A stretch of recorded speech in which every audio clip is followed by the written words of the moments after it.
A Revolta de Atlas, Volume 1, Não Contradição. Capítulo 1. O tema. Quem é John Galt? A luz começava a declinar e Ed Withers não conseguiu distinguir o rosto do vagabundo que tinha falado de modo simples, sem expressão. Mas no crepúsculo, lá longe, no fim da rua, lampejos amarelos alcançaram seus olhos, que, galofeiros e parados, fitavam Withers diretamente, como se a pergunta se referisse àquele mal-estar inexplicável que ele sentia. "Por que você diz isso?" perguntou Withers tenso. O vagabundo se encostou na parede na batente da porta. Uma vidraça partida por trás dele refletiu o amarelo metálico do céu. "Por que isso o incomoda?" perguntou. "Não me incomoda", rosnou Withers, mas que depressa enfiou a mão no bolso à procura de uma moeda. O vagabundo o havia detido, lhe pedira uma moeda e continuava falando, como se tentasse ultrapassar aquele momento e adiar o seguinte. Pedir dinheiro nas ruas já havia se tornado tão frequente que ninguém mais perdia tempo ouvindo explicações. E Ed não estava interessado em conhecer os detalhes do desespero específico daquele pedinte. "Vá tomar um café", disse, estendendo a moeda para aquela sombra sem rosto. "Muito obrigado, senhor", disse a voz sem interesse, e a cabeça se inclinou para a frente por um momento. Tinha a face curtida pelo vento, sulcada por rugas de cansaço e por cínica resignação. E os olhos eram inteligentes. Ed Wheeler continuou caminhando, enquanto se perguntava a razão de ter sempre, a esta hora do dia, a mesma sensação inexplicável de medo. "Não", pensou, "não é medo. Não há nada a temer. Não há nada mais Não há... E é mais uma apreensão imensa e difusa, sem origem, sem causa." Ele se acostumara à sensação, mas não conseguia defini-la. Ademais, o vagabundo falara como se soubesse de seus sentimentos, como se achasse que alguém deveria sentir aquilo e, ainda mais, como se conhecesse o motivo. Ed Withers se empertigou, exercendo sua autodisciplina. "Preciso acabar com isso", pensou. Estava começando a imaginar coisas. Sempre sentira aquilo? Estava com 32 anos. Tentou se lembrar. Não tinha sido sempre assim. Mas ele não podia se lembrar de quando começara.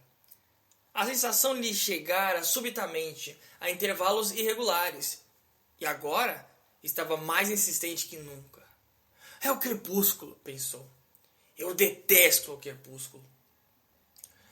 As nuvens e os topos dos arranha-céus contra elas começavam a adquirir uma tonalidade marrom, como num velho quadro a óleo, com a cor esvanecente de uma obra-prima já desbotada. Longas raias de sujeira escorriam pelas paredes carcomidas de fuligem. Bem no alto de uma torre, havia uma rachadura com o formato de um raio imóvel, que se prolongava por uns 10 andares. Um objeto denteado cortava os céus, acima dos tetos. Era a metade de um pináculo, que ainda refletia o brilho do pôr do sol. O dourado, que antes recobria a parte fosca, já descascara havia muito tempo. O brilho era vermelho e sereno como o reflexo de um incêndio. Não um incêndio ativo, mas um que já estava morrendo, que não foi possível conter a tempo. "Não", pensou Ed Withers, "não há nada de perturbador na visão da cidade. Ela parece a mesma de sempre." Ele continuou caminhando, lembrando-se de que havia se atrasado na volta ao escritório. Não lhe agradava nada a tarefa que teria de concluir quando chegasse, mas era preciso que fosse feita. Assim, para não atrasá-la ainda mais, apressou o passo. Virou a esquina. Pelo estreito espaço entre as silhuetas negras de 2 edifícios, como através de uma fresta numa porta, ele viu a página de um gigantesco calendário suspenso no céu.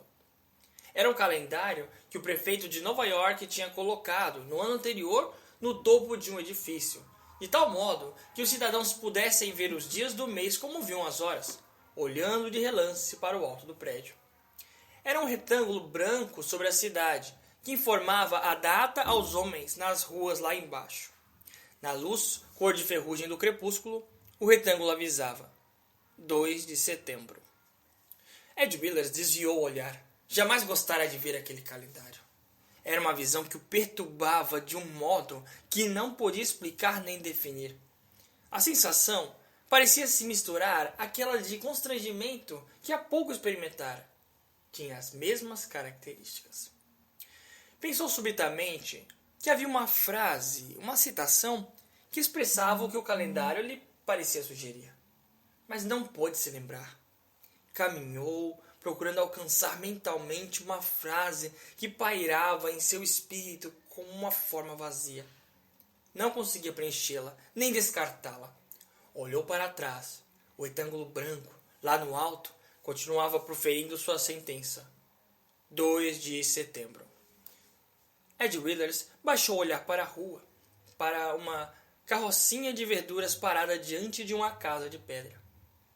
Viu uma pilha de cenouras douradas e brilhantes e o verde fresco das cebolas. Uma cortina de impecável alvura ondulava através de uma janela aberta.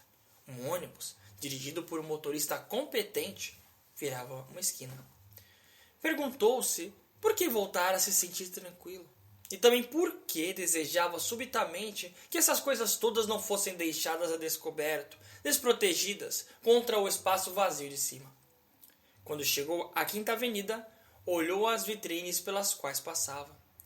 Não estava precisando de nada, nem queria comprar nada, mas gostava de ver a arrumação das mercadorias, quaisquer que fossem, objetos feitos pelo homem, para uso do homem. Alegrou-se com a visão de uma rua próspera. Apenas uma em cada 4 lojas estava desativada, com as vitrines escuras e vazias. Sem saber porquê, subitamente se lembrou do carvalho. Nada parecia trazê-lo diretamente à lembrança. Mas pensou nele, nos verões de sua infância na propriedade dos Taggart. Ed passara a maior parte de sua infância com as crianças de lá, e agora trabalhava para elas, como seu pai e seu avô haviam trabalhado para os pais e os avós delas. O grande carvalho ficava numa montanha sobre o rio Hudson, em um lugar isolado da propriedade dos Taggart. Ed, com 7 anos, gostava de olhar para ele. Estava lá havia centenas de anos e parecia ao menino que lá ficaria para sempre. Suas raízes seguravam a montanha com os dedos cravados no solo, e ele imaginava que, se um gigante quisesse arrancá-lo pelos galhos, não o conseguiria. Conseguiria sim balançar a montanha e com ela toda a terra, que ficaria como uma bola pendurada por uma corda. Ele sentia-se seguro diante do carvalho. Era algo que nada, nem ninguém podia alterar ou ameaçar. Era para ele o símbolo maior da força. Certa noite, um raio atingiu o carvalho. Ed o viu na manhã seguinte. Estava partido ao meio. E o menino olhou o tronco como quem olha para a boca de um túnel negro. Ele era apenas uma concha oca. Sua massa interna tinha apodrecido havia muito tempo. Não existia nada lá dentro, apenas uma fina poeira cinzenta que se dispersara ao capricho da mais leve brisa. Fora-se o poder vital e, sem ele, a forma que ficara não tinha podido se manter. Anos mais tarde, ele ouviu dizer que as crianças devem ser protegidas contra choques, contra seu primeiro contato com a morte, a dor, o medo. Mas essas eram coisas com as quais ele não se assustava. Seu choque viera naquele instante, quando permanecera quieto, olhando o buraco negro do tronco. Fora uma sensação profunda de traição, ainda pior, porque ele não podia identificar exatamente o que ou quem o havia sido traído. Não fora ele, sabia-o bem, nem sua fé. Era algo mais. Permaneceu ali por algum tempo, em total silêncio, e depois voltou para casa. Não falou sobre aquilo com ninguém, nem na hora, nem depois. Ed Willers balançou a cabeça, no momento em que o ruído de um mecanismo enferrujado de sinal de trânsito interrompeu seu caminho no meio-fio. Sentiu raiva de si mesmo. Não havia por que relembrar o carvalho hoje. Já não significava mais nada para ele. Apenas uma tintura esmaecida de tristeza. E em alguma parte de seu íntimo, uma gotícula de dor, movendo-se rapidamente e desaparecendo como um pingo de chuva na vidraça da janela, mal deixando visível o seu curso em forma de ponto de interrogação. Não queria associar lembranças tristes à sua infância. Amava suas recordações. Cada um daqueles dias, ele via agora, parecia-lhe inundado pela luz solar, tranquila e brilhante. Parecia-lhe que alguns daqueles raios chegavam até seu presente.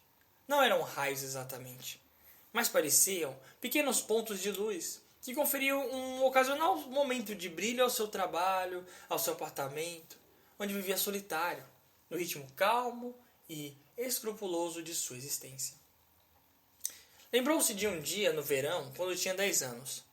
Naquele dia, numa clareira do bosque, sua mais querida companheira de infância lhe disse o que fariam quando crescessem. As palavras foram duras e brilhantes como os raios do sol. Ele ouviu admirado. Quando ela lhe perguntou o que desejaria fazer, ele respondeu de imediato: "O que for certo." E acrescentou: "E preciso fazer alguma coisa que seja grande. Quero dizer, nós dois juntos." Ela dizia: "O que, por exemplo?" Ele respondeu: "Não sei. É o que nós devemos descobrir. Não o que você disse. Não é o trabalho, nem um modo de ganhar a vida. Mas algo como ganhar batalhas, salvar pessoas de incêndios ou escalar montanhas." "Para quê?" perguntou ela. E ele: "No último domingo, o pastor disse que devemos procurar alcançar o melhor de nós. O que você acha que há de melhor entre nós?" "Não sei," ele concluiu. "Precisamos descobrir." Ela não disse mais nada. Estava olhando para longe, para a estrada de ferro que se perdia na distância. Ed Wheeler sorriu. Ele dissera: "O que for preciso." E isso fora há 22 anos. Desde então, essa deliberação permanecera inalterada em sua vida. Todas as demais questões se esvaneceram em sua mente. Não tinha tempo para elas. Mais ainda, lhe parecia evidente que cada um devia fazer o que fosse direito. Jamais entendera como alguém podia desejar outra coisa. Sabia apenas que isso ocorria. E isso ainda lhe parecia uma coisa, ao mesmo tempo simples e incompreensível. Simples, o fato de que as coisas devem estar certas. E incompreensível, que não estivessem. Sabia que não estavam. Era nisso que pensava quando dobrou a esquina e chegou ao grande prédio da Taggart Transcontinental.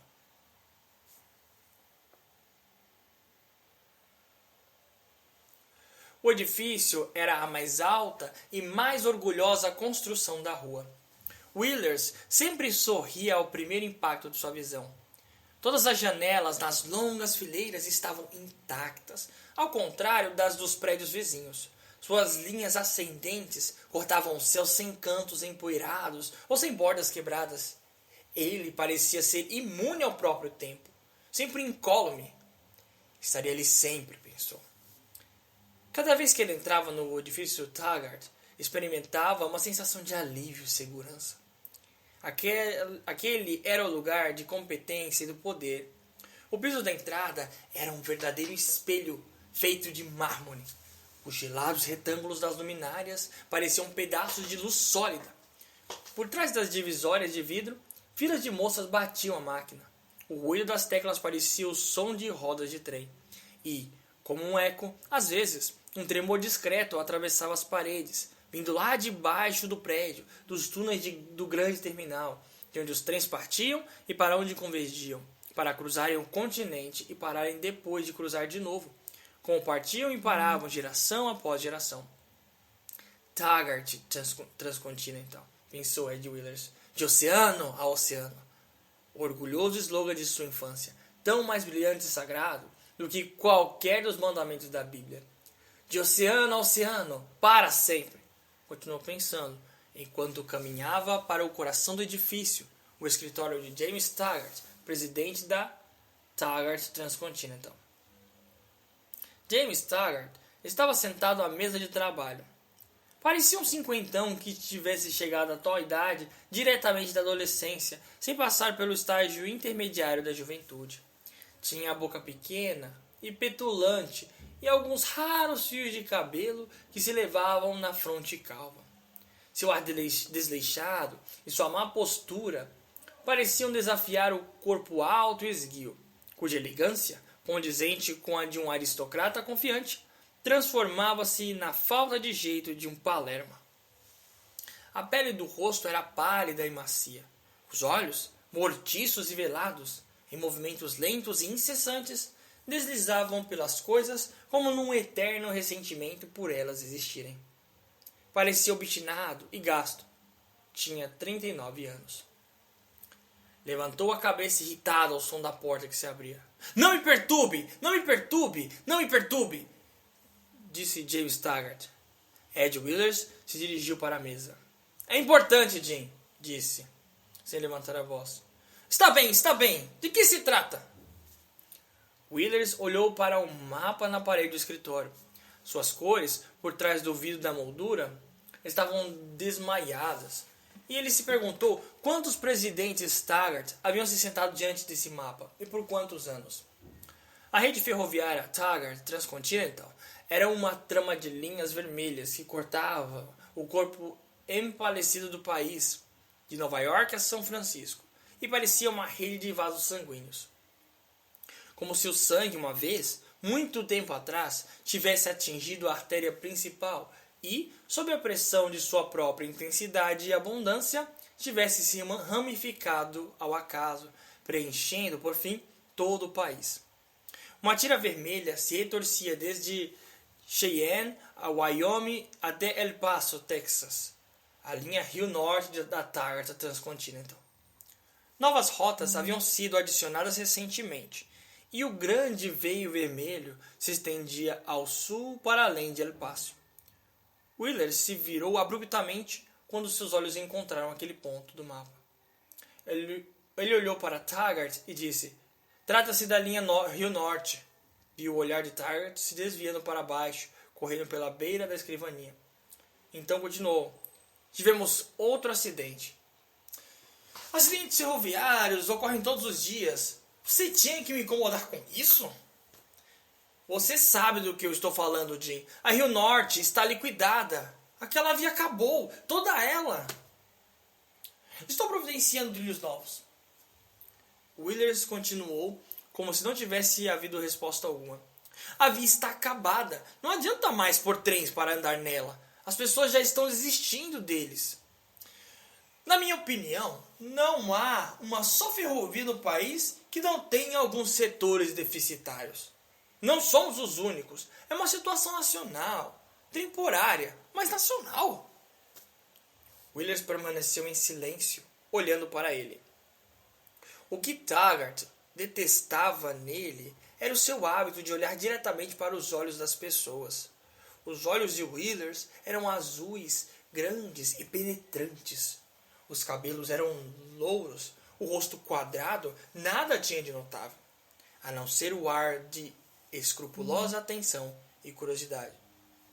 Mais alguma coisa? Perguntou Taggart, ríspido. Vim apenas lhe dizer algo que você devia saber. Alguém tinha de lhe dizer. Que tivemos outro acidente? Que não podemos abandonar a Rio Norte. James Taggart raramente levantava a cabeça. Quando olhava as pessoas, apenas elevava as pesadas sobrancelhas sem erguer a cabeça. Quem está pensando em abandonar a linha Rio Norte? Perguntou. Jamais se pensou em abandoná-la. Fico magoado por ouvi-lo dizer isso. Ficou muito magoado mesmo. Mas não conseguimos manter seus horários nos últimos 6 meses. Não completamos uma única viagem sem algum contratempo, grande ou pequeno. Estamos perdendo nossos clientes, um por um. Quanto tempo podemos aguentar assim? Você é um pessimista, Ed. Não tem fé. É isso que termina minando o ânimo da nossa organização. Quer dizer que nada será feito quanto a Rio Norte? Eu não disse isso. Assim que tivermos trilhos novos... Jim, não vai haver trilhos novos. Ele viu os olhos de Taggart se deslocarem lentamente para cima. Acabo de voltar dos escritórios das siderúrgicas associadas. Falei com Warren Boyle. O que foi que ele disse? Falou durante 1h30 e não me deu nenhuma resposta direta. Por que foi incomodá-lo? Se não me engano, a primeira entrega de trilhos está marcada para o próximo mês. Mas já esteve marcada para 3 meses atrás. Foram circunstâncias imprevisíveis, absolutamente fora do controle de Warren. E já estava marcada para 6 meses antes, Jim. Estamos esperando que as siderúrgicas associadas nos façam essa entrega há 13 meses. O que você quer que eu faça? Não posso tocar para frente os negócios de Warren Boyle. Compreenda que não podemos esperar. Taggart perguntou lentamente, com a voz meio zombeteira, meio cautelosa. O que minha irmã diz a respeito? Ela só volta amanhã. Muito bem. O que quer que eu faça? Cabe a você decidir. Bem, não importa o que você diga. Só não mencione a siderúrgica Hirden. Wheelers não respondeu de imediato, mas depois falou calmamente. Está bem, Jim. Não tocarei nesse assunto. Warren é meu amigo. Sem resposta, continuou. Sua atitude me magoa. Warren Boyle entregará os trilhos assim que for possível. Enquanto ele não fizer a entrega, ninguém pode dizer que a culpa é nossa. Jim, o que está dizendo? Não entende que a Rio Norte está acabando? Quer nos culpem, quer não? As pessoas estariam conformadas com a situação. Teriam de estar. Se não fosse a Fênix Durango. Ele olhou o rosto contraído de Wheelers. Ninguém jamais queixou da linha Rio Norte até aparecer a Fênix Durango. A Fênix Durango está fazendo um trabalho brilhante. Ora, uma coisinha chamada Fênix Durango não pode competir com a TARG Transcontinental. Há 10 anos eles tinham apenas uma ferroviazinha local para transporte de leite. Mas agora é deles a maior parte dos fretes do Arizona, do Novo México e do Colorado. Taggart não respondeu. Jim, não podemos perder o Colorado. É a nossa última esperança. É a última esperança para todo mundo. Se não nos unirmos, vamos perder todos os grandes carregamentos do estado para a Fênix Durango. Já perdemos os dos campos de petróleo Wild. Quer saber por que todo mundo vive falando dos campos de petróleo Wild? Porque Ellis Wild é um prodígio que... O Ellis que se dane. Aqueles campos de petróleo, pensou Wheeler subitamente. Não teria algo em comum com os vasos sanguíneos do mapa? Não era aquele o caminho que a rede avermelhada da Taggart Transcontinental tinha seguido através do país anos antes? Fato que agora parecia inacreditável? Pensou nos poços de petróleo fazendo jorrar uma torrente negra, capaz de atravessar um continente mais rapidamente, talvez, do que os trens da Fênix Durango. Aqueles campos de petróleo tinham sido um monte de rochas nas montanhas do Colorado, abandonados anos antes por terem sido considerados esgotados. O pai de Ellis White, que tinha trabalhado tanto, não conseguira mais que um obscuro fim de vida, sugando o que restara dos poços de petróleo exauridos. E agora era como se alguém tivesse dado uma injeção de adrenalina no coração da montanha. E ele voltasse a bater. O sangue negro tinha jorrado através das rochas. Sangue, evidentemente, pensou Withers, porque é o sangue que alimenta, que dá vida. E era isso que vinha dando a petróleo Wild. Fizera voltar à vida depressões vazias do solo. Trouxera novas cidades, novas redes de energia, novas fábricas a uma região que ninguém jamais havia notado no mapa. Novas fábricas, pensou Ed Wheelers. Num tempo em que os rendimentos dos fretes de todas as grandes e velhas indústrias estavam caindo lentamente a cada ano. Ali estava um rico campo petrolífero novo, numa época em que poços paravam de produzir e paravam cada vez mais em todos os famosos campos até então existentes. Um novo estado industrial num lugar em que ninguém jamais esperara nada além de gado e beterrabas. Um homem havia conseguido tudo aquilo, e em apenas 8 anos. Parecia, pensou Withers, uma daquelas histórias que ele encontrava em seus livros escolares e que lia sem acreditar no que diziam, as histórias de homens que haviam vivido nos anos da juventude do país. Gostaria de conhecer Ellis Wyatt. Havia muito falatório a respeito dele, mas pouca gente, na verdade, o conhecia. Ele só vinha a Nova York raramente. Dizia-se que tinha 33 anos e um gênio violento. Tinha descoberto alguma maneira de reativar poços de petróleo exauridos e passar a fazer isso.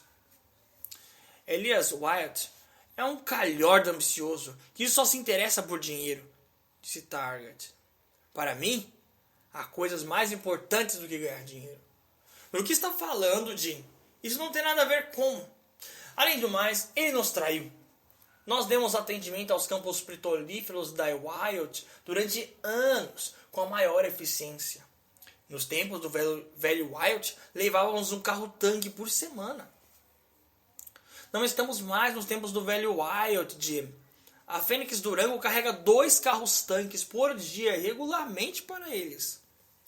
Se ele tivesse nos dado tempo de crescer junto com ele, ele não tem tempo a perder. O que ele quer?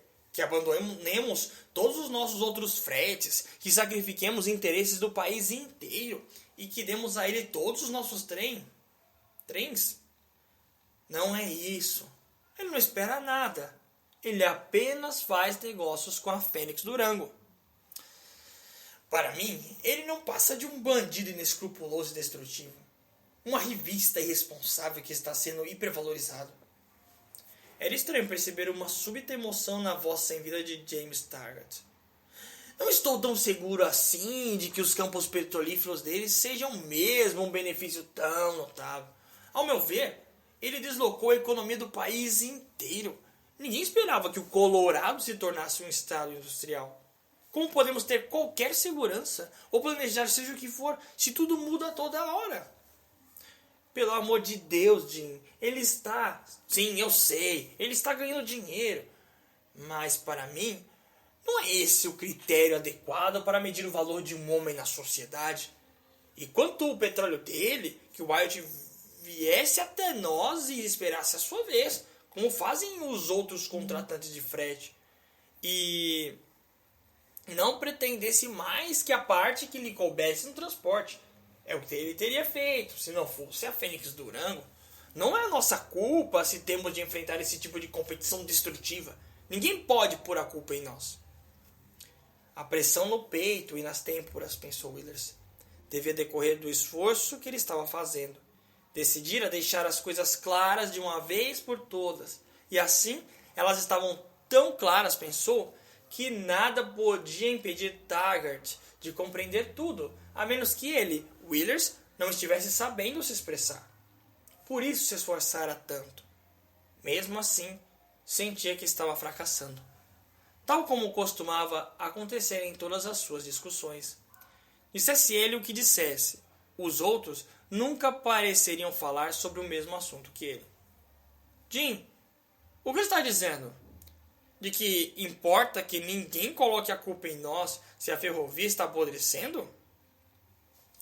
James Taggart sorriu. Era um sorriso sutil, zombeteiro e frio. É emocionante, Ed. É emocionante a sua devoção a Taggart Transcontinental.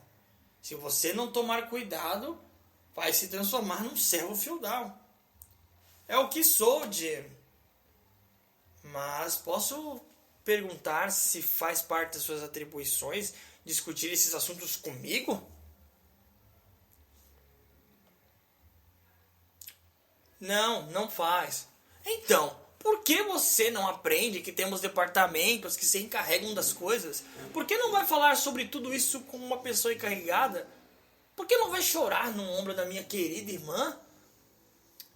Olha, Jim, eu sei que não me cabe falar com você, mas não entendo o que está acontecendo. Não sei o que seus conselheiros lhe recomendam, nem por que não conseguem fazer com que você entenda a situação. Por isso, pensei em vir falar com você, dizer eu mesmo o que acho. Prezo a nossa amizade de infância, Ed, Mas você acha que isso lhe dá o direito de entrar sem se fazer anunciar na hora que bem entende? Considerando a sua própria posição, não lhe caberia se lembrar que sou o presidente da Target Transcontinental? Era uma conversa cansativa. Como de costume, Ed Willers olhou para ele sem ressentimentos e, apenas espantado, perguntou: quer dizer que você não pretende fazer nada quanto à linha Rio Norte? Eu não disse isso. Não disse nada disso. Target estava olhando para o mapa, para o risco vermelho ao sul de El Paso. Logo que as minas de San Sebastián começarem a funcionar e nosso ramal mexicano começar a render... Não vamos falar disso, Jim. Target se voltou espantado com o inusitado fenômeno que era o tom de fúria implacável na voz de Ed. Mas o que há? Você sabe o que é. Sua irmã disse... Dane-se, minha irmã, gritou James Target. Willers não se moveu. Não deu nenhuma resposta. Permaneceu olhando para frente, mas não estava vendo Taggart, nem qualquer outra coisa no escritório. Depois de algum tempo, fez uma mesura e saiu. Na antessala, os funcionários de James Target estavam apagando as luzes e se preparando para deixar o escritório. Mas Pop Harper, chefe da seção, ainda sentado à sua escrivaninha, usava uma chave de fenda numa máquina de escrever meio desmontada. Todas as pessoas da empresa tinham a impressão de que Harper tinha nascido precisamente naquele canto, exatamente naquela escrivaninha, e que não pretendia sair dali. Ele era o chefe desde os tempos do pai de Target. Harper olhou para Willers, que saía do escritório do presidente. O olhar era inteligente, lento. Parecia dizer que sabia que a visita de Ed era sinal de que havia algum problema na linha, que a visita de nada adiantara e que era indiferente à informação. Era a mesma indiferença cínica que Willers vira nos olhos do vagabundo na rua. Diga lá, Ed, onde posso comprar camisetas de lã?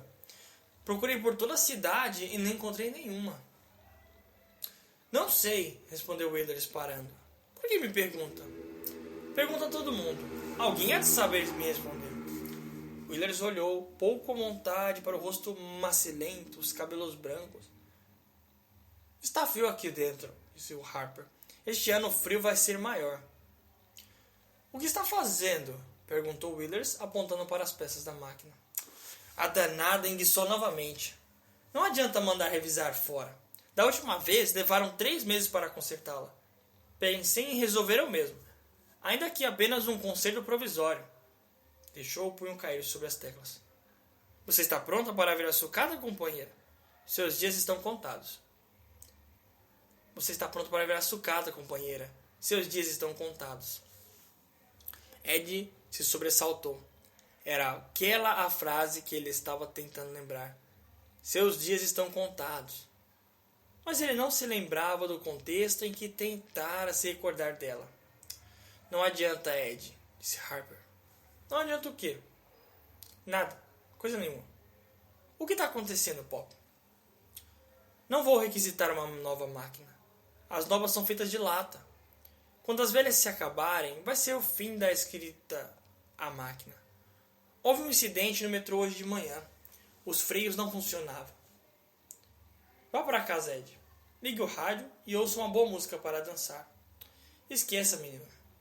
Seu problema é que você nunca teve um passatempo. Roubaram as lâmpadas da escada na entrada do prédio onde moro. E eu estou com uma dor no peito. Não consegui comprar pastilhas para tosse hoje de manhã. A farmácia da esquina faliu na semana passada. A ferrovia Texas Occidental declarou falência no mês passado. Fecharam a ponte de Queensboro ontem para reformas. Para quê?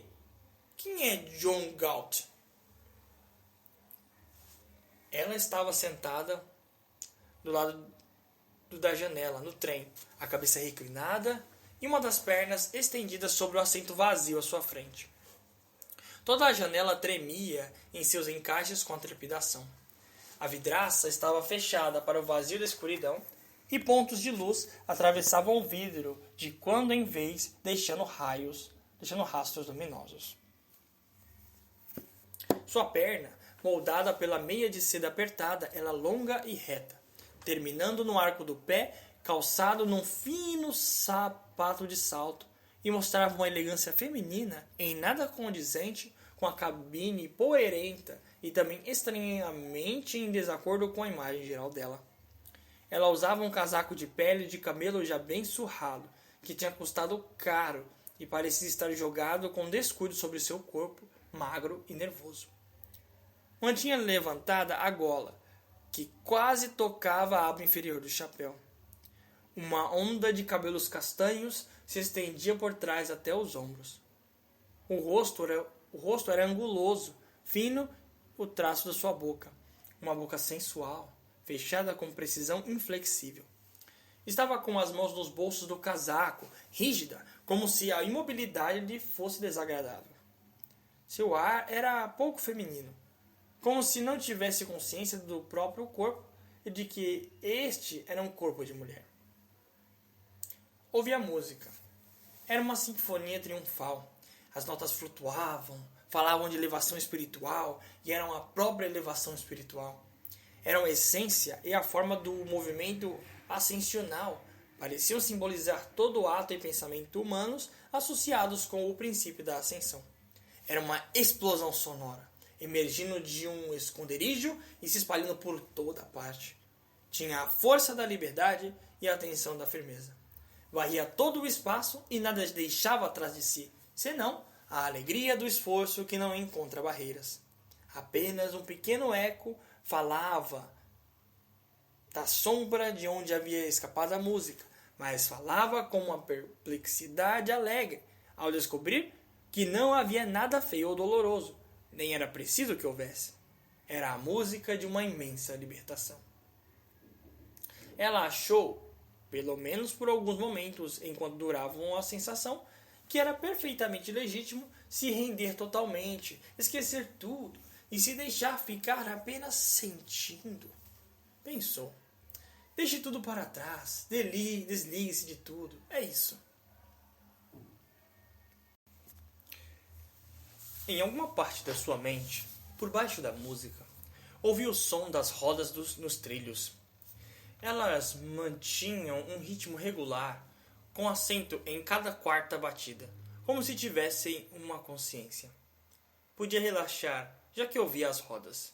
E, enquanto ouvia a sinfonia, pensava: eis a razão para que as rodas continuem girando. É para onde elas estão indo.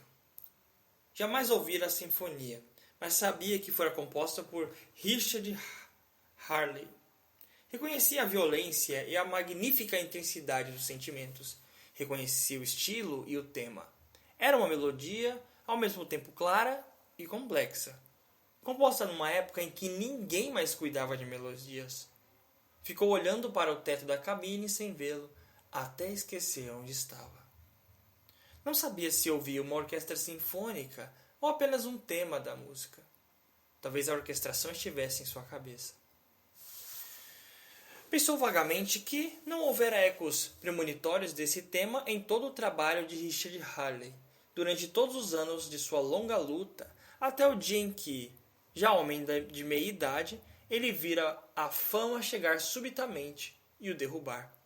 Eis aí, pensava ela ouvindo a sinfonia, a finalidade de toda a luta que ele desenvolvera. Lembrou-se de trechos musicais em que ele tentava, sem sucesso, atingir tal ponto. Trechos que prometiam, tentavam, mas não chegavam ao ponto desejado. Quando Halley compôs isso, Aí ela se pôs ereta, dura numa cadeira. Quando foi que Richard Halley compôs isto? No mesmo instante, situou-se no tempo e no espaço e, pela primeira vez, se perguntou de onde vinha a música. A alguns passos dali, no fim do vagão, um guarda-freio ajustava os controles do condicionador de ar. Era louro e jovem. Estava assoviando o tema da sinfonia. Só ao vê-lo é que ela percebeu que o assovio já durava algum tempo e que era tudo o que tinha ouvido. Olhou-o incrédula por um instante, antes de levantar a voz para lhe perguntar: por favor, o que é que você está assoviando? O rapazinho se voltou para ela. Seu olhar era direto. e ela viu um sorriso aberto e franco, como se o jovem estivesse trocando segredos com uma amiga. Ela gostou do rosto dele. Tinha linhas retas e firmes, sem aquela aparência de músculos frouxos que fugiam da responsabilidade de ter forma, que ela sempre esperava encontrar no rosto das pessoas. É o concerto de Halley, respondeu ele sorrindo. Qual deles? O quinto. Ela deixou passar um momento até dizer lenta e cuidadosamente. Richard Halley só escreveu 4 concertos. O sorriso no rosto dele desapareceu. Era como se ele, de súbito, fosse arremessado para a realidade, tal como acontecera a ela momentos antes. Como se uma cortina baixasse, deixando nele apenas uma face sem expressão, impessoal, indiferente e vazia. Ah, é mesmo, disse ele. Foi um engano. Então o que era? Uma música que eu ouvi por aí. O que exatamente? Não sei. Onde você a ouviu? Não me lembro. Ela fez uma pausa, desalentada. Ele ia se afastando, já sem maior interesse. Parece mesmo um tema de Halley, disse ela. Mas eu conheço cada nota de tudo que ele compôs e ele nunca compôs essa música aí. O rosto permanecia sem expressão. Havia apenas um sinal fraco de atenção à medida que ele se voltava para ela perguntando: A senhora gosta da música de Richard Halley? Gosto, respondeu ela. Gosto muito. O rapaz a encarou hesitante por uns momentos, depois se voltou e continuou seu trabalho. Dagny o observou. Ele era eficiente e trabalhava em silêncio. Ela estava sem dormir havia 2 noites, pois não se podia permitir fazê-lo. Tinha muitos problemas em que pensar e pouquíssimo tempo. O trem devia chegar a Nova York bem cedo na manhã seguinte. E, embora ela precisasse de tempo, queria que o trem fosse mais depressa. E aquele era o Cometa Target, o trem mais rápido do país. Tentou pensar, mas a música permanecia em sua mente e ela continuava ouvindo os acordes orquestrais que lhe chegavam como passadas implacáveis de algo que não podia ser interrompido. Balançou a cabeça com raiva para fazer cair o chapéu e acendeu um cigarro. Não dormiria, pensou. Podia aguentar até a noite do dia seguinte. O ritmo das rodas aumentou. Ela estava tão acostumada com aquele ruído que não o ouvia conscientemente. Mesmo assim, o som criava dentro dela uma sensação de paz. Quando apagou o cigarro, sentiu imediatamente que precisava de outro, mas achou que devia dar um tempo. Só uns poucos minutos antes de acendê-lo. Ela tinha caído no sono e agora despertava com um solavanco. E sabia que havia alguma coisa errada, embora não soubesse o que. Era que o trem tinha parado. O vagão estava em silêncio e na penumbra a luz azul das lâmpadas. Deu uma olhada no relógio. Não havia razão para aquela parada. Olhou pela janela. O trem estava imóvel, no meio de um descampado. Ouviu que alguém se mexia do outro lado da cabine e perguntou: Há quanto tempo estamos parados?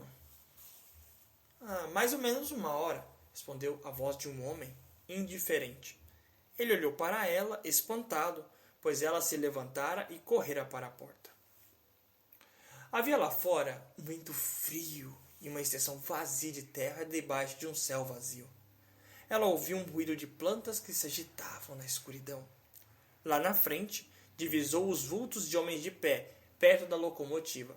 E acima deles, dependurada, destacou-se do céu a luz vermelha de um sinal.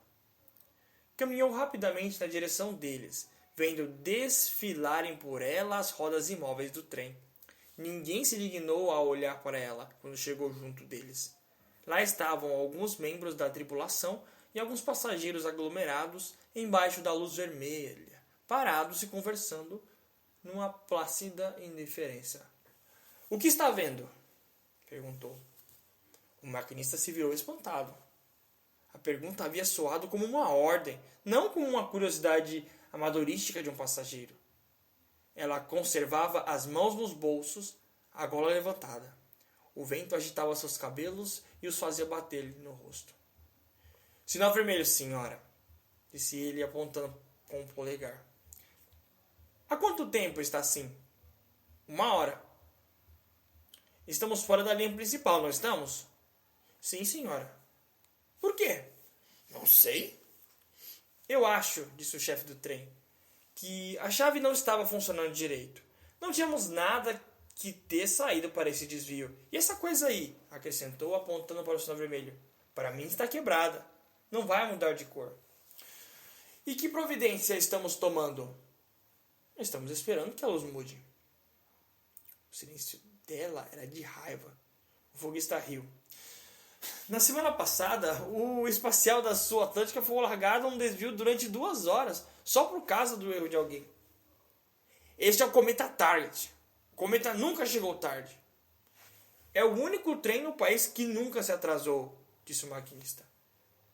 Assim foi a primeira vez.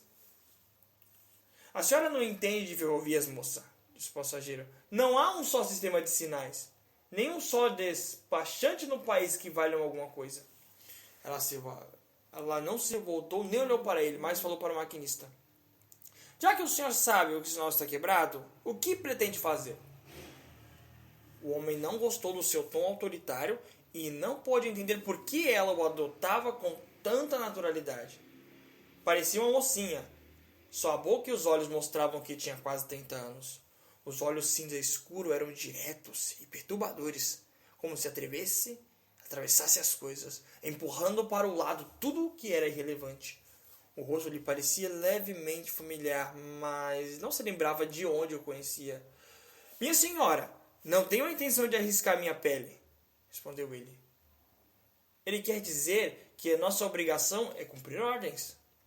Sua obrigação é botar este trem para andar. Avançando o sinal? Não. Se a luz mandar parar, a gente para. Luz vermelha é sinal de perigo, minha senhora. Não nos arriscamos, disse o maquinista. O culpado por tudo isso vai botar a culpa em nós se tomarmos alguma iniciativa. Por isso, só vamos sair daqui quando alguém nos der uma ordem para sair. E se ninguém der ordem, alguém vai aparecer mais cedo ou mais tarde. Quanto tempo vocês pretendem esperar? O maquinista deu de ombros. Quem é John Galt? Ele quer dizer, não faça perguntas a que ninguém pode responder, disse o foguista. Ela olhou para a luz vermelha e para os trilhos que se pendiam na escuridão a distância inalcançável.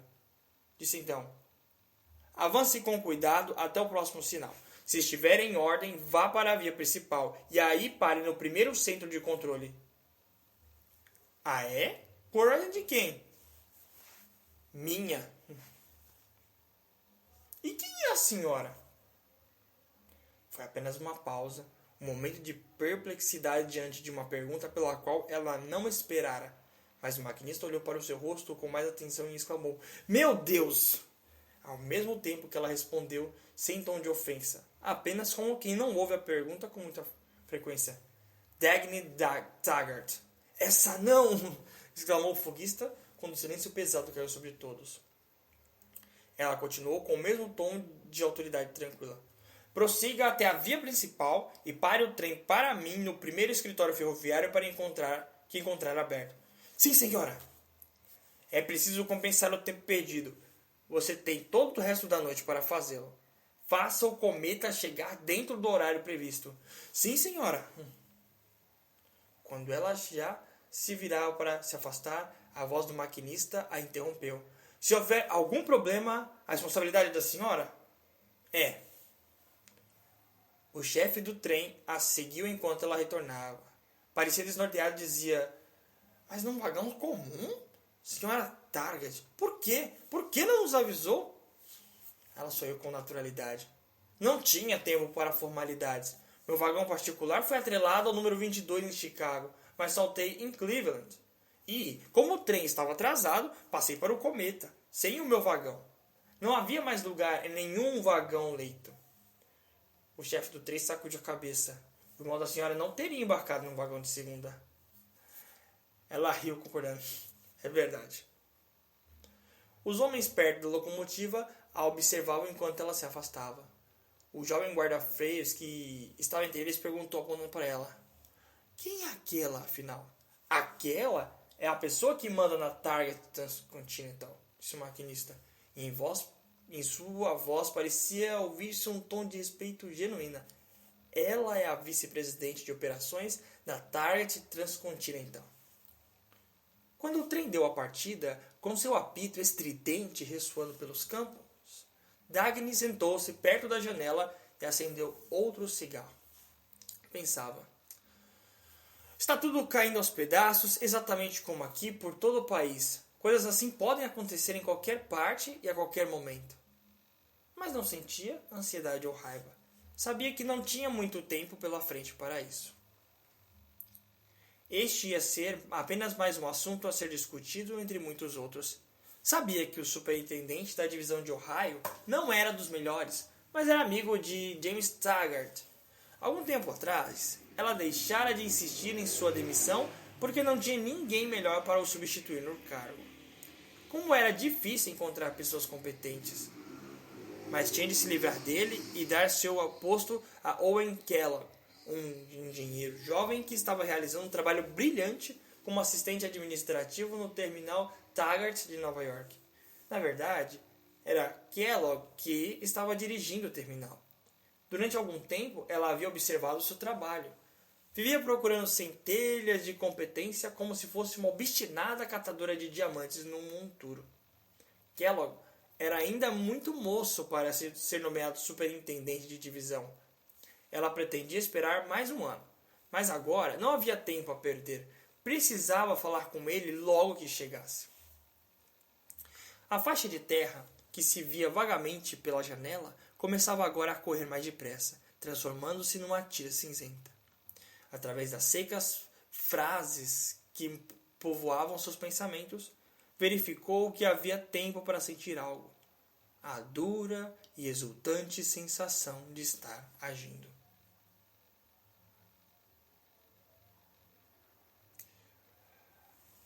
Ao receber no rosto a primeira lufada de ar sibilante, quando o cometa mergulhou no túnel do terminal Taggart sob a cidade de Nova York, Dagny Taggart se esticou na cadeira rígida. Sempre experimentava aquela sensação ao entrar nos túneis, um misto de ansiedade, esperança e secreta exaltação. Era como se até então a vida fosse uma fotografia de coisas sem forma, impressa precariamente em cores pálidas. Agora, ao contrário, ela estava num desenho esquemático rápido, vigoroso, feito em pinceladas bruscas. As coisas pareciam nítidas, importantes, e valia a pena se relacionar com elas. Olhava os túneis enquanto passava, paredes nuas de concreto, uma rede de canos e fios, trilhos que desapareciam em buracos negros, onde luzes verdes e vermelhas como manchas coloridas brilhavam ao longe. Nada mais havia, nada que diluísse as coisas, de modo que era possível apreciar a determinação nua e a engenhosidade que a transformara em realidade. Pensou no edifício Taggart, que nesse momento estava acima de sua cabeça, e procurava o céu. Pensou que estava nas raízes do edifício, raízes ocas que se retorciam no subsolo e alimentavam a cidade. O trem parou e ela desceu. Ao contrário do concreto da plataforma sob seus pés, sentiu-se leve, ágil, pronta para a ação. Começou a andar depressa, como se seus passos rápidos pudessem dar forma às coisas que sentia. Demorou a perceber que estava assoviando algo. É o tema do 5º concerto de Halley. Sentiu que alguém olhava para ela e se voltou. Era o jovem guarda-freio que a observava, tenso. Dagny estava sentada no braço da poltrona em frente à escrivaninha de James Taggart, com o casaco aberto, deixando aparecer sua roupa de viagem amassada. Ed Withers estava sentado do outro lado da sala, fazendo anotações de vez em quando. Seu cargo era o de assistente especial da vice-presidente de operações, e seu dever principal era o de ser seu guarda-costas contra qualquer espécie de perda de tempo.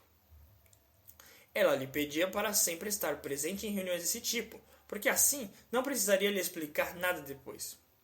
Taggart estava sentado à mesa, com a cabeça encolhida para dentro dos ombros. A linha Rio Norte é um monte de lixo do princípio ao fim, disse ela. É muito pior do que eu pensava, mas vamos recuperá-la. É claro, disse Taggart. Parte dos trilhos pode ser salva. Não muito e não por muito tempo.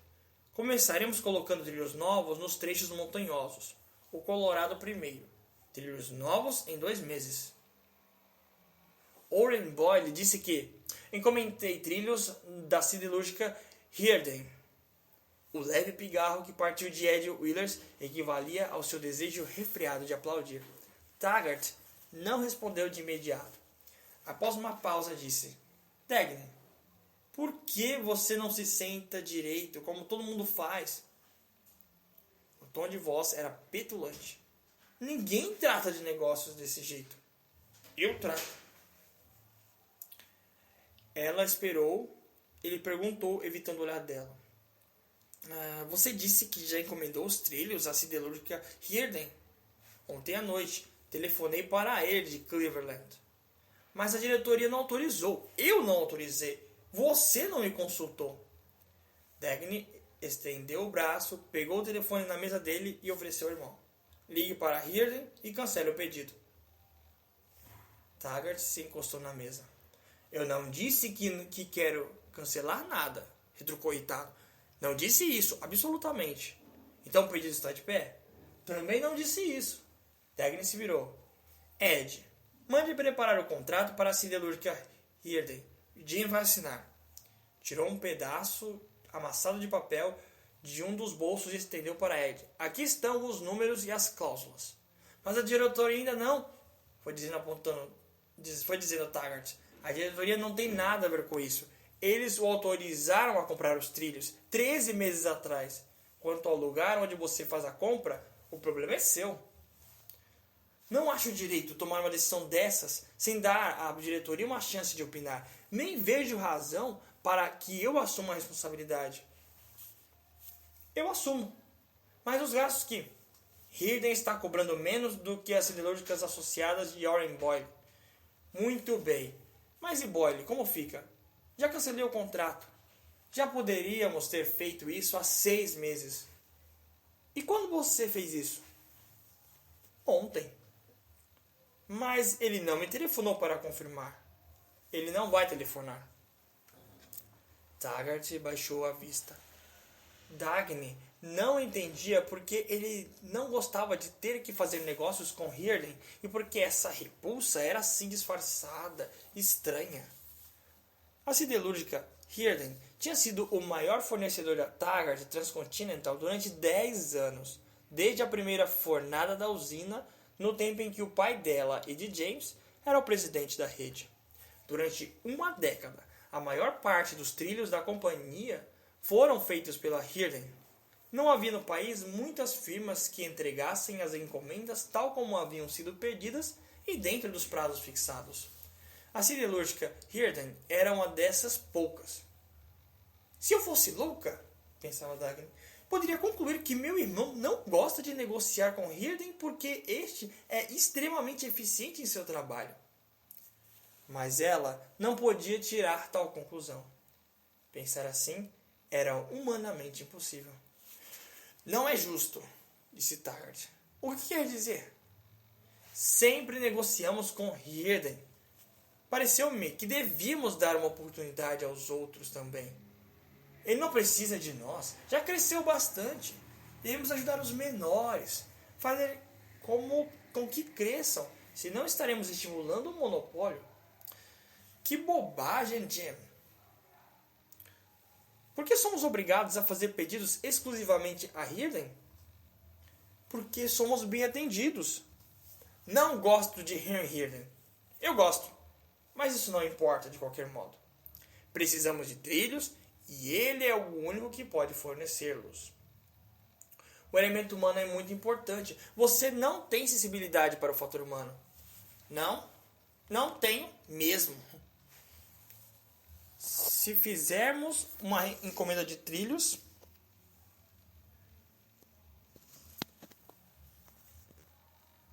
se fizermos uma encomenda de trilhos de aço tão grande a Hirden, não serão de aço, serão de metal Hirden. Ela sempre evitava manifestar reações pessoais, mas não conseguiu se conter quando viu a cara de Taggart. Caiu na gargalhada. O Metal Hirden era uma liga nova, produzida depois de 10 anos de pesquisa. Ele a tinha colocado no mercado muito recentemente. Ainda não tinha recebido qualquer encomenda.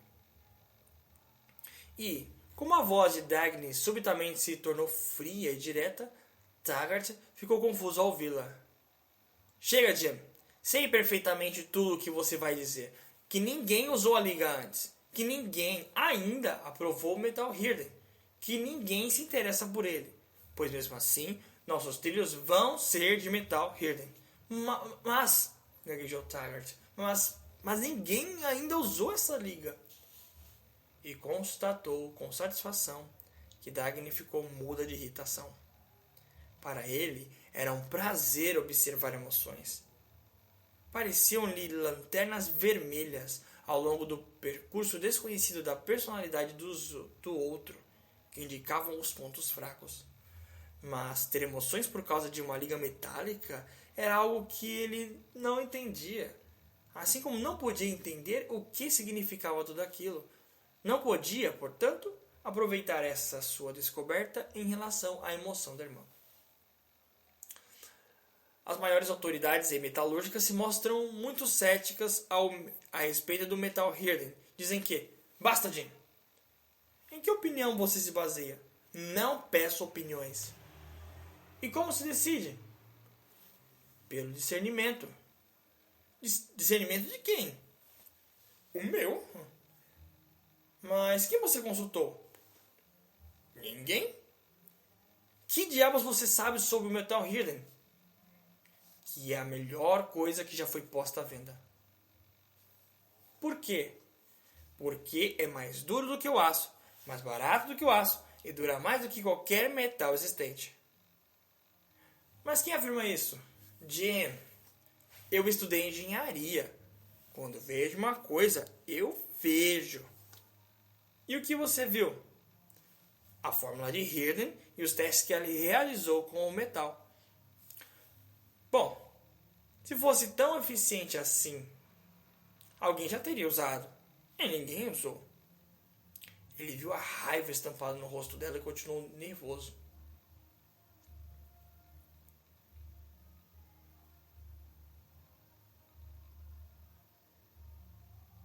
Como você pode ter certeza de que é bom? Como pode decidir? Alguém tem que tomar essas decisões, Jim. Quem? Não vejo por que devemos ser os primeiros. Não vejo mesmo. Você quer ou não quer salvar a Rio Norte? Se a empresa pudesse, eu arrancaria todos os trilhos do sistema e colocaria trilhos de metal Hirden em seu lugar. Eu preciso trocar tudo. Nenhum segmento vai aguentar muito tempo mais. Mas ainda não podemos. Temos que sair do buraco antes de mais nada. Você quer que isso aconteça ou não? Ainda somos a melhor ferrovia do país. O serviço das outras é muito pior. Você quer que continuemos no buraco? Eu não disse isso. Por que você sempre simplifica as coisas desse jeito? E se está preocupada com o dinheiro, não vejo por que quer gastá-lo na Rio Norte quando a Fênix Durango nos roubou tudo lá naquela região. Por que gastar mais dinheiro quando não temos proteção contra um concorrente que vai destruir o nosso investimento? Porque a Fênix Durango é uma excelente ferrovia, mas eu pretendo tornar a Rio Norte ainda melhor, porque vou derrotá-la se necessário. E só se for necessário, porque no Colorado vai haver espaço para 2 ou 3 ferrovias fazerem fortuna. Porque eu hipotecaria todo o sistema para construir uma linha só para servir Ellis Wyatt. Não aguento mais ouvir falar de Ellis Wyatt. Ele não gostou da maneira como Dagny moveu os olhos para ele e ficou parado, fitando-a por um momento. Não vejo necessidade de ação imediata, disse ele, parecendo ofendido. Nem entendo o que você considera tão alarmante na Target Transcontinental. São consequências da sua política, Jim. Que política? Aquela experiência de 13 meses com as siderúrgicas associadas, por exemplo. Ou sequer outro exemplo, a sua catástrofe no México. A diretoria aprovou o contrato das siderúrgicas associadas, disse ele mais que depressa. Ela votou a favor da construção da linha San Sebastián e não vejo nenhuma catástrofe naquilo. É catástrofe porque o governo mexicano vai nacionalizar a estrada de ferro qualquer dia desses. Mentira! Ele estava quase gritando. Isso é intriga. Tem informações de fonte muito bem informadas que... Não demonstre que você está com medo, Jim. Disse ela calma. Ele não respondeu. Não adianta entrar em pânico, continuou ela. Tudo o que podemos fazer é tentar amortecer o golpe. Vai ser um golpe duro. 40 milhões de dólares são uma perda da qual não nos recuperaremos facilmente. Porém, a Target Transcontinental já sofreu golpes duros no passado. Vai aguentar esse também.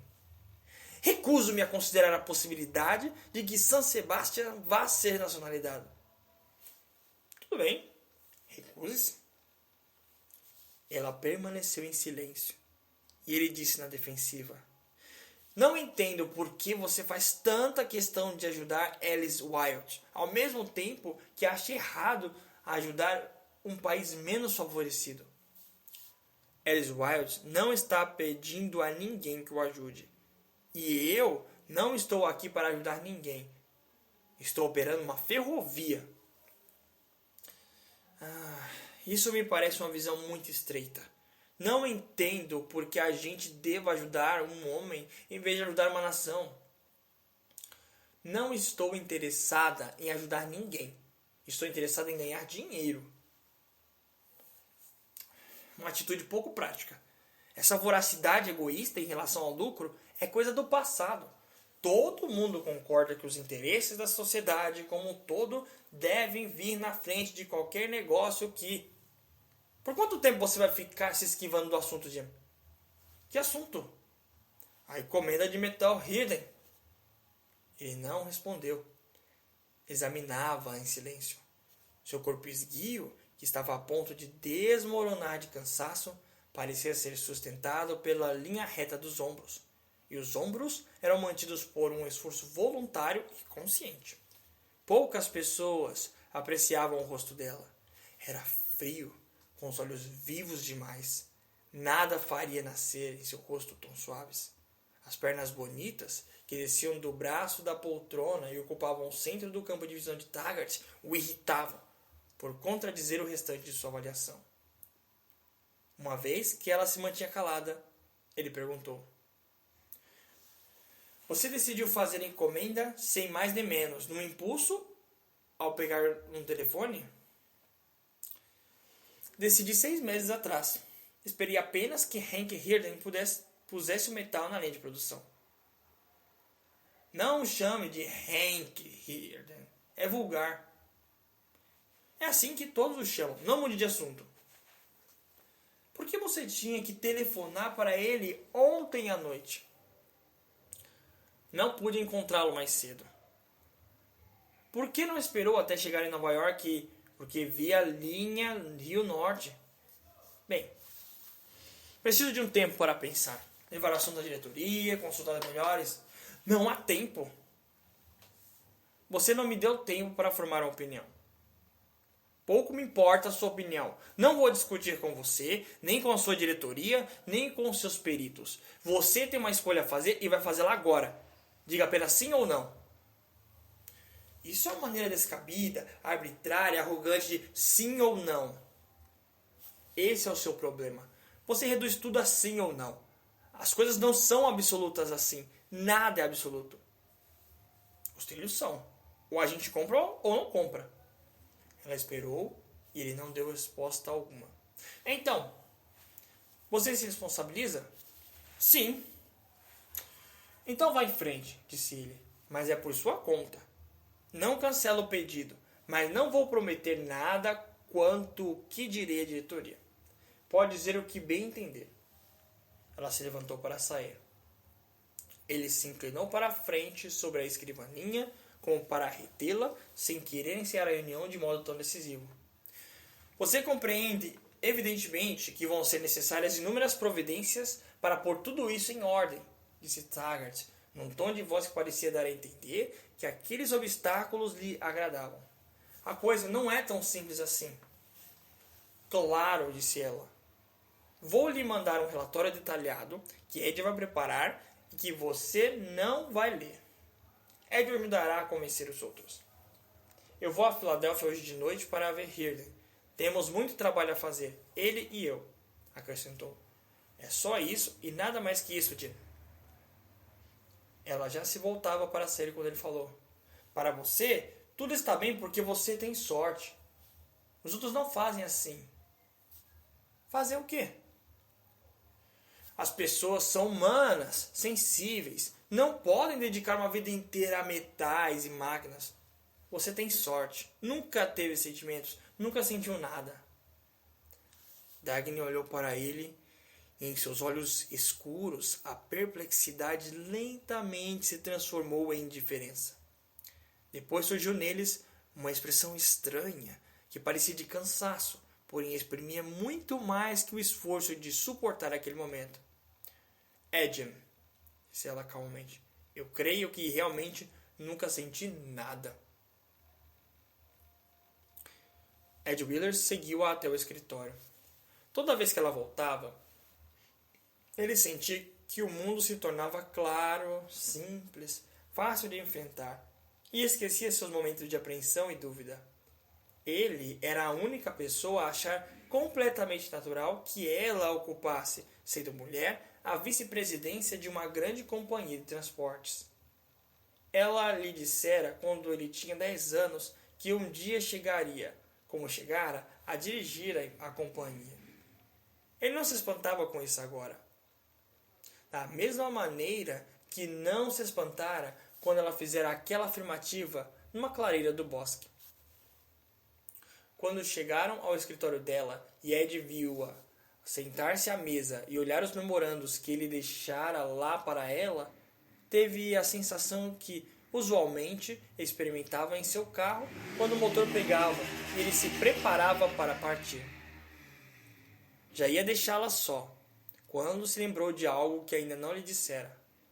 Owen Kellogg, da divisão de terminais, pediu para ser recebido por você, avisou. Ela olhou espantada. Engraçado, eu ia exatamente mandar chamá-lo. Mande que suba, quero vê-lo. Ah, Ed, acrescentou subitamente, antes de mais nada, peça uma ligação para o Ayers, da companhia Ayers de Publicações Musicais. A companhia Ayers de Publicações Musicais? Ele repetiu incrédulo. Quero perguntar uma coisa a ele. Quando a voz do Sr. Ayers, cortês e determinada, perguntou como poderia servi-la, ela expôs o que queria dizer. Pode me informar se Richard Halley compôs um novo concerto para piano, o quinto? Um quinto concerto, Sra. Tart? Não. Tem certeza? Absoluta. Ele não compõe nada há 8 anos. Ele está vivo? Está sim. Aliás, não sei dizer com certeza. Ele passou a viver inteiramente em reclusão. Mas teríamos sido notificados se ele tivesse morrido. Se ele tivesse composto algo, o senhor também teria tido notícias? Certamente. Teríamos sido os primeiros a saber. Somos nós que editamos toda a sua obra. Mas ele parou de compor. Está bem. Obrigado. Quando Owen Kellogg entrou no escritório, ela o olhou satisfeita. Agradava-lhe ver que havia acertado ao se lembrar, embora vagamente, de sua aparência. O rosto tinha aquela mesma qualidade do guarda-freio do trem, característica dos homens com os quais ela podia trabalhar. Sente, Sr. Kellogg, disse ela, mas ele permaneceu em pé diante da escrivaninha. A senhorita me pediu certa vez que lhe avisasse se decidisse mudar de emprego, Sra. Taggart, disse ele. Por isso vim aqui. Estou me demitindo. Ela podia esperar tudo, menos aquilo. Precisou de algum tempo para perguntar. Por quê? Por um motivo de ordem pessoal. Está descontente com a empresa? Não. Recebeu uma oferta melhor? Não. Para que companhia ferroviária você vai? Nenhuma, senhora Target.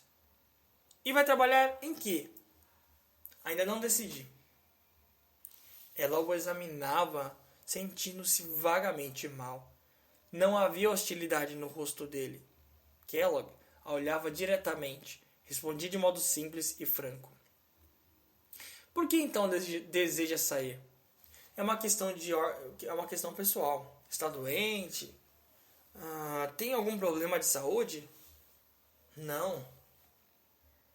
Vai deixar a cidade? Não. Recebeu alguma herança que lhe permita aposentar-se? Não.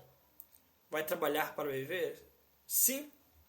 Mas não deseja trabalhar na Target Transcontinental. Exatamente. Deve ter acontecido alguma coisa que o levou a tomar essa decisão. O que foi? Nada, senhora Target. Gostaria que me dissesse. Tenho uma razão pessoal para querer saber. Aceitaria minha palavra, senhorita Target? Sim. Nenhuma pessoa, coisa ou acontecimento daqui teve nada a ver com a minha decisão. Você não tem nenhuma queixa específica contra a Target Transcontinental? Nenhuma. Então talvez você reconsidere quando ouvir a oferta que tenho a lhe fazer. Sinto muito, senhorita Target. Não posso.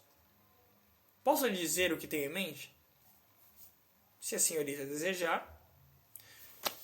Acredita que decidi lhe oferecer este posto antes de você pedir para me ver? Quero que saiba mais. Sempre acreditei na senhora. É o posto de superintendente da divisão de Ohio. É seu, se quiser. O rosto dele não mostrou qualquer reação. Como se as palavras não tivessem qualquer sentido ou fossem dirigidas a um selvagem que jamais tivesse ouvido falar de ferrovias. Não estou interessado, senhorita Target. Depois de um curto intervalo, ela insistiu. Diga o seu preço, Kellogg. Quero que você fique. Posso cobrir a oferta de qualquer outra ferrovia. Não vou trabalhar para nenhuma outra. Pensei que você gostasse do seu trabalho. Aparecia nele o primeiro sinal de emoção. Seus olhos se abriram um pouco mais e ouviu-se uma ênfase contida na voz quando ele respondeu. E gosto. Então, me diga o que devo fazer para que você fique? Gritou ela. A explosão foi tão obviamente franca e incontrolável que ele a olhou como se ela o houvesse atingido. Talvez não seja correto eu vir aqui lhe dizer que estou me despedindo, senhorita Target. Eu sei que me pediu para avisar a fim de que pudesse me fazer em tempo uma contraproposta. Assim se venho, dou a impressão de que há espaço para negociação, mas não há. Vim apenas porque não quis faltar com minha palavra com a senhorita. Um ligeiro tremor na voz dele lhe deu uma súbita revelação de quanto o interesse e pedido de Dagny tinham significado para ele e de que a decisão não tinha sido fácil. Kellogg, há alguma coisa que eu possa oferecer para você ficar? Nada, senhorita Target. Nada nesse mundo. Ele se voltou para deixar a sala. Pela primeira vez na vida, ela sentiu-se perdida e derrotada. Por quê? Perguntou ela, sem dirigir a ninguém. Ele parou, deu de ombros e sorriu. Era como se ele voltasse à vida, e aquele era o sorriso mais estranho que ela jamais vira. continha um contentamento interior e secreto, e desânimo, infinita amargura. Ele disse: Quem é John Galt?